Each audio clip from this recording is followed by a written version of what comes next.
अस्सलाम वालेकुम दोस्तों, मेरा नाम है असीब शफकर और आप देख रहे हैं हंसी टीवी।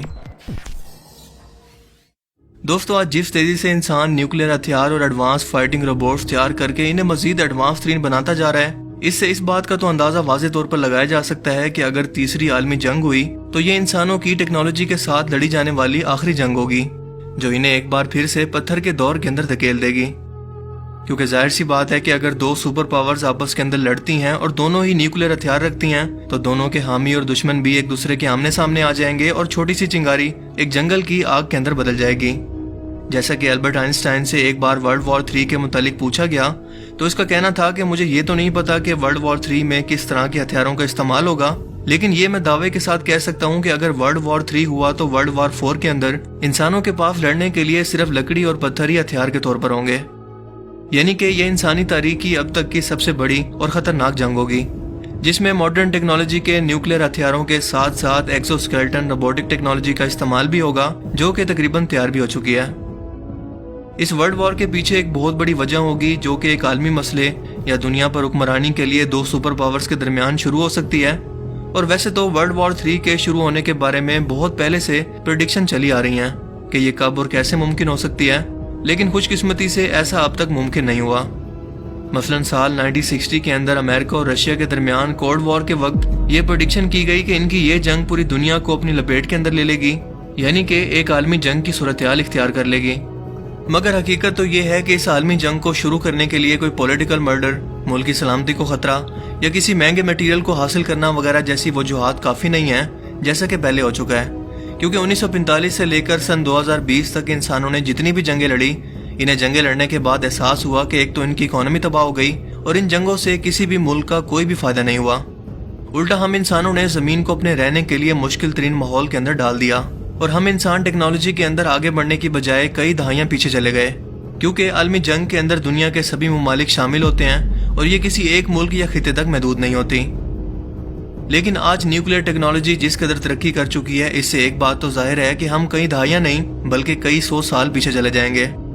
जैसा कि पहले दौर के अंदर जिस तरह से रिवायती तौर पर जंग पानी, जमीन और आसमान के अंदर हुआ करती थी, अब की बार ये स्पेस के अंदर भी होगी। और अमेरिका ने तो हाल ही में अपनी स्पेस फोर्स भी लॉन्च कर दिया है। हर मुल्क के मिलिट्री सैटेलाइट्स पर वेपन लगाकर बिना किसी टैंक और लॉन्चर्स के सीधा इस मुल्क पर हमला करना मुमकिन होगा, ताकि इस मुल्क को संभलने का या जवाबी कार्रवाई करने का वक्त ही न मिले। जिस मुल्क का सिक्योरिटी सिस्टम जितना एडवांस तरीन होगा वो इतना ही सिक्योर रहेगा। इसके अलावा इंसानी फौजियों की जगह आर्टिफिशियल इंटेलिजेंस रोबोट्स और ड्रोन्स फौजियों के तौर पर इस्तेमाल होंगे। यानी ये भी मुमकिन है कि बिना जंग लड़े किसी भी मुल्क के सिक्योरिटी सिस्टम या पावर सप्लाई को रोककर इसे जंग शुरू होने से पहले ही घुटने टेकने पर मजबूर कर दिया जाए। आलमी जंग की सबसे बड़ी वजह सिर्फ पानी भी हो सकता है। जी हाँ, पीने का साफ पानी, जो कि वक्त के साथ मुसलसल कम हो रहा है और इंसानों के जिंदा रहने की सबसे बड़ी जरूरत है। लेकिन पिछले 60 सालों से इंसानों को जिस चीज ने आलमी जंग करने से रोक रखा है वो है एडवांस तरीन न्यूक्लियर वेपन। जी हाँ, जब अमेरिका ने जापान के शहर हिरोशिमा और नागासाकी पर न्यूक्लियर बम गिराकर बेगुनाह इंसानों के बरखच्चे उड़ाए और इंसानियत की तजलील की, इससे बदतरीन मिसाल पूरी दुनिया के अंदर कहीं और नहीं मिलती। क्योंकि इस धमाके के अंदर लाखों लोग मारे गए और जापान आज तक खुद को इससे रिकवर नहीं कर पाया।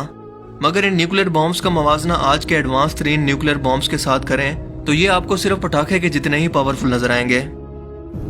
इस वक्त दुनिया के 9 मुल्कों के पास न्यूक्लियर हथियार मौजूद हैं, जिनमें UK, Russia, USA, Israel, Pakistan, India, China, France और नॉर्थ कोरिया शामिल हैं, जो पूरी दुनिया के इंसानों के लिए किसी टाइम बम से कम नहीं है, जो छोटे से तनाज़े पर कभी भी फट सकते हैं। इन मुल्कों में अगर कोई भी एक न्यूक्लियर वेपन इस्तेमाल करेगा तो इसकी तबाही कितनी होगी।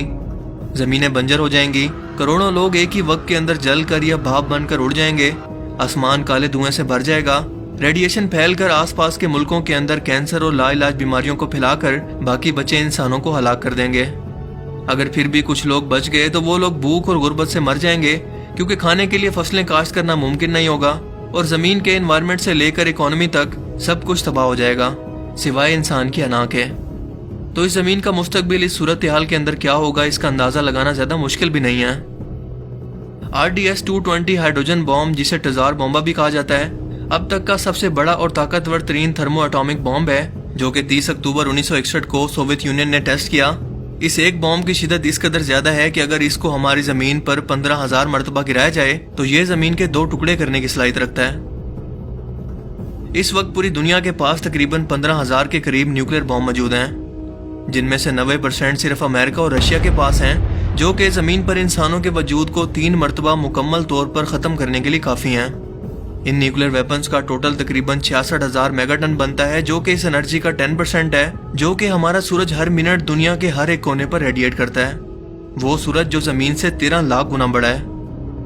इंटरनेट पर एक वेबसाइट मौजूद है जहां पर आप न्यूक्लियर बॉम्ब का नाम और उसकी लोकेशन के जहां पर इसे गिराना है सिलेक्ट करके इसकी तबाही का एरिया देख सकते हैं, यानी कि इसका इफेक्ट या रेडिएशन कहां तक फैलेगा। ये सब आपको एक मैप की सूरत में यहाँ पर नजर आ जाएगा।